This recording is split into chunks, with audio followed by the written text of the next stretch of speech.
Hello दोस्तों, मैं अमरेंद्र आप सभी का स्वागत करता हूं आपके अपने YouTube चैनल ज्योरिया एकेडमी पे। तो दोस्तों, पिछली क्लास में हमने पदार्थों का पृथक्कीकरण के बारे में अच्छे से पढ़ा था और आज हम पर्यावरण दिवस एवं पर्यावरण से संबंधित कुछ आंदोलन और उत्सव के बारे में अच्छे से इस क्लास में हम डिस्कस करने वाले हैं।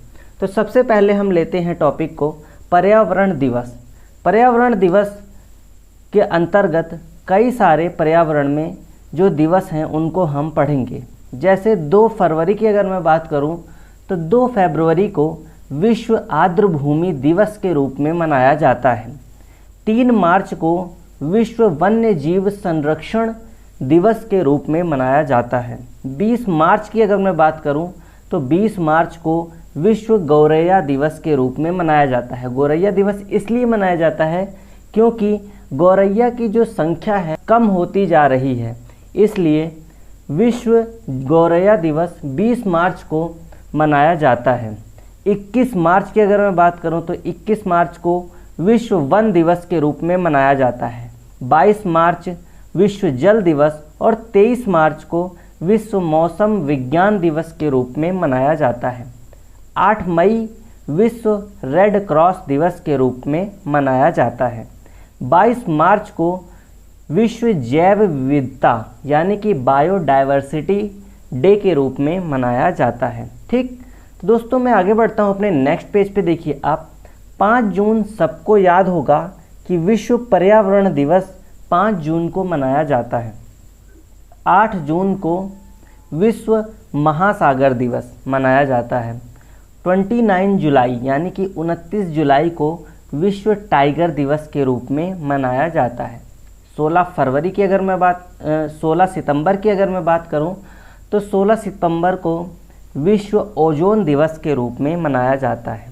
ठीक, यहाँ पर दिया गया है कि 16 अक्टूबर, तो 16 अक्टूबर को विश्व खाद्य दिवस, 16 सितंबर को विश्व ओजोन दिवस और उसके अगले ही मंथ 16 अक्टूबर को क्या मनाया जाता है? विश्व खाद्य दिवस के रूप में मनाया जाता है।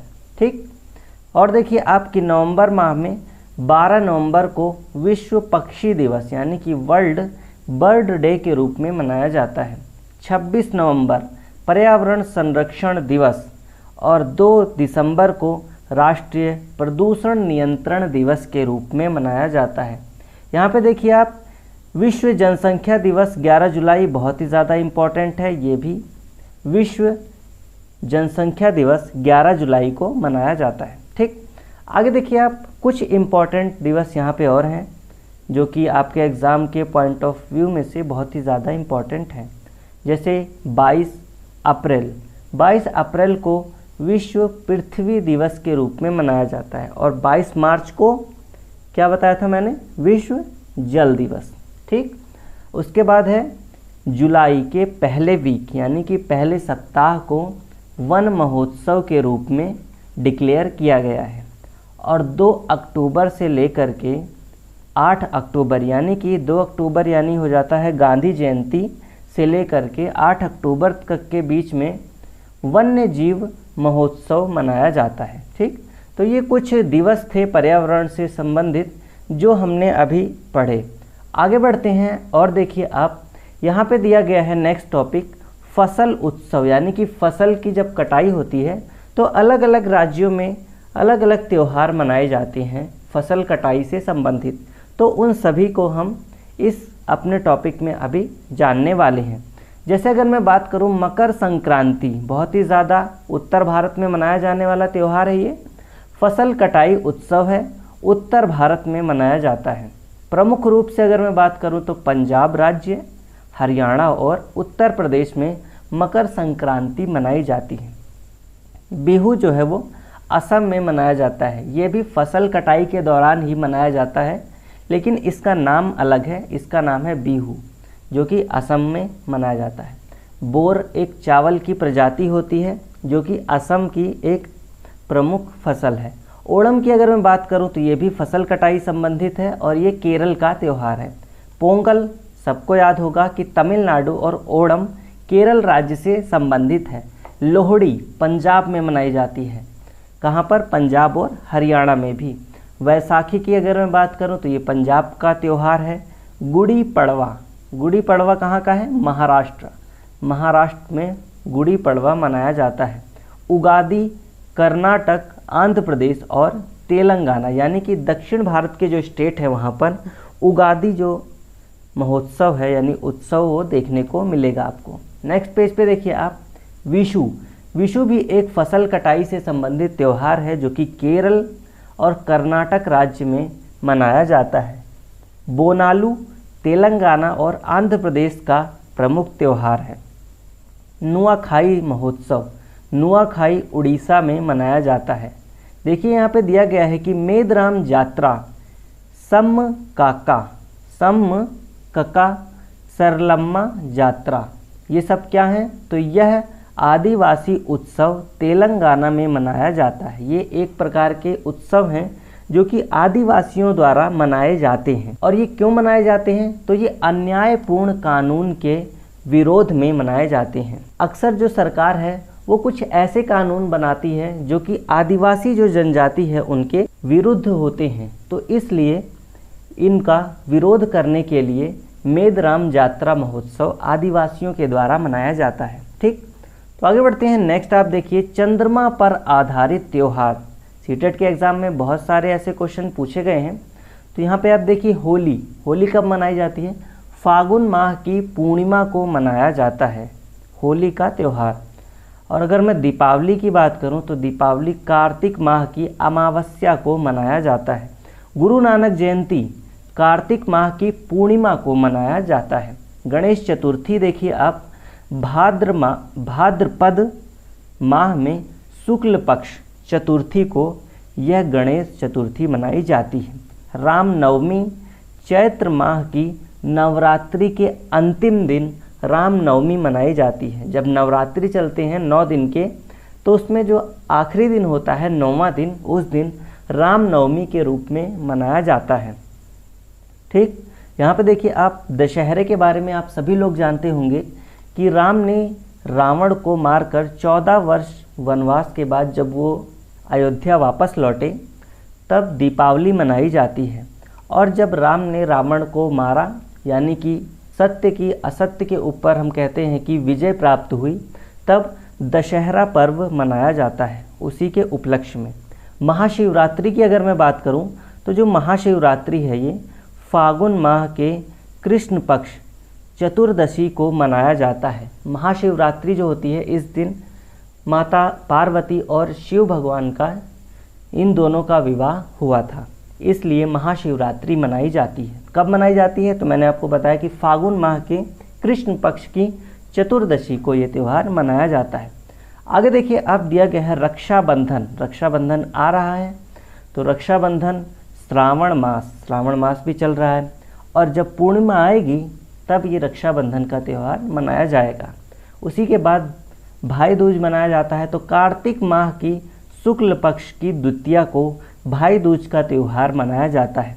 दशहरे की बात करूं तो दशहरा जो है अभी मैंने बताया कि अश्विन माह की शुक्ल पक्ष की दशमी को मनाया जाता है।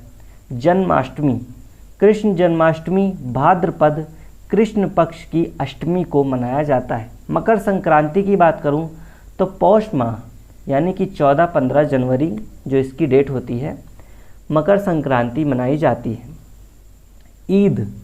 ईद की बात करूं तो जो शव्वाल के पहले दिन यानी कि रमज़ान के अंतिम दिन के बाद, रमज़ान जो महीना चलता है उसके अंतिम दिन के बाद जो है ईद मनाई जाती है। ठीक, आगे देखिए आप नेक्स्ट आंदोलन के बारे में मैंने आपको बताया था। तो अब हमारा जो टॉपिक है वो है पर्यावरण से रिलेटेड कुछ आंदोलन के बारे में हम जानेंगे।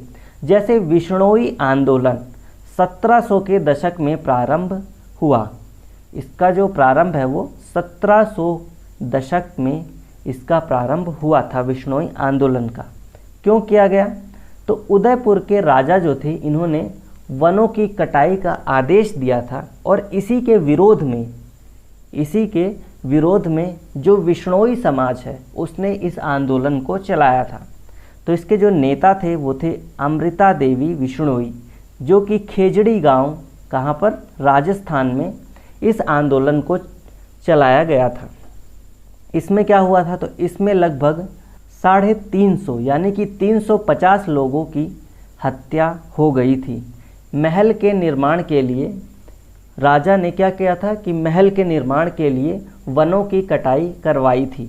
इसीलिए इस आंदोलन को वहाँ की स्थानीय जो जनजाति थी, जो विश्नोई समाज था, उसने इस आंदोलन को चलाया था। खेजड़ी क्या है, तो खेजड़ी वृक्ष होते हैं जो कि राजस्थान में पाए जाते हैं। ये काफ़ी छायादार वृक्ष होते हैं। मैंने आपको बताया था अपनी वृक्ष वाली वीडियो थी, उसमें बताया था कि खेजड़ी वृक्ष जो है वो राजस्थान में पाए जाते हैं। ये जो वृक्ष होते हैं ये विश्नोई समाज की धार्मिक वृक्ष माने जाते हैं। ठीक, तो आगे देखिए आप, नेक्स्ट जो अपना आंदोलन है, बहुत ही ज़्यादा फेमस आंदोलन है चिपको मूवमेंट यानी कि चिपको आंदोलन। वर्तमान उत्तराखंड के चमोली जिले से ये प्रारंभ हुआ। क्या? चिपको आंदोलन वृक्षों की कटाई से संबंधित है। एकदम जैसे मैंने आपको बताया था कि विश्नोई आंदोलन वृक्षों की कटाई से संबंधित है, वैसे ही ये चिपको आंदोलन भी वृक्षों की कटाई से संबंधित था। इसका प्रारंभ 1973 में गौरा देवी के द्वारा शुरू किया गया था। नेतृत्व अगर मैं बात करूं तो इसका जो नेतृत्व यानी कि मेन जो इसके लीडर थे वो थे सुंदरलाल बहुगुणा एवं चंडी प्रसाद भट्ट। ये दोनों नाम बहुत ही ज़्यादा इम्पोर्टेंट हैं, आप सभी लोग इसको अच्छे से रट लेना। आगे देखिए आप, नेक्स्ट आंदोलन है वो है एपिको आंदोलन। चिपको आंदोलन की प्रेरणा पर इसको भी दक्षिण भारत में चलाया गया था। सेम जैसे चिपको आंदोलन उत्तराखंड में, वैसे ही दक्षिण भारत में एपिको आंदोलन चलाया गया था।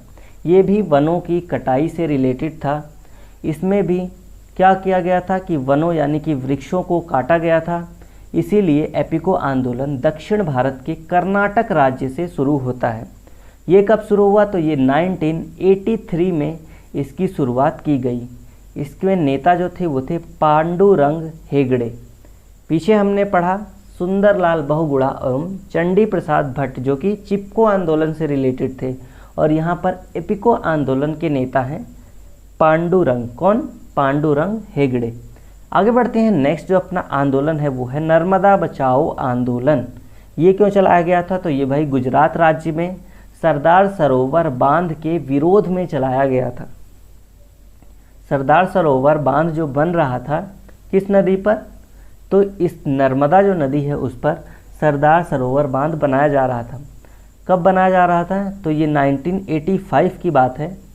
इसके विरोध में वहाँ की जो जनता है उसने इसका विरोध किया था, और ये देखिए आप, ये बहुत टाइम तक चला है, यानी कि 1985 से लेकर के 1989 तक, लगभग 4 साल तक यह आंदोलन चलाया गया था। ये आंदोलन 4 साल तक चला था, और इसके मेन लीडर कौन थे, तो मेघा पाटेकर, बाबा आप्टे और अरुंधति रॉय।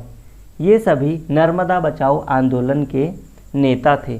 ठीक, तो दोस्तों आज की जो अपनी क्लास है इसको यहीं तक ही रखते हैं। इसके बाद हम अलग अलग राज्यों के बारे में पढ़ेंगे और सभी राज्यों के बारे में अच्छे से डिस्क्राइब करेंगे कि इस राज्य की भाषा क्या है, यहाँ के प्रमुख व्यंजन क्या हैं, यहाँ की पोशाक क्या है, किस प्रकार के भोजन यहाँ बनाए जाते हैं। इन सभी के बारे में हम अपनी नेक्स्ट क्लास में पढ़ेंगे। तो आज की क्लास को यहीं पर ही रखते हैं, मिलते हैं अपनी नेक्स्ट क्लास में। तब तक के लिए जय हिंद, जय भारत दोस्तों।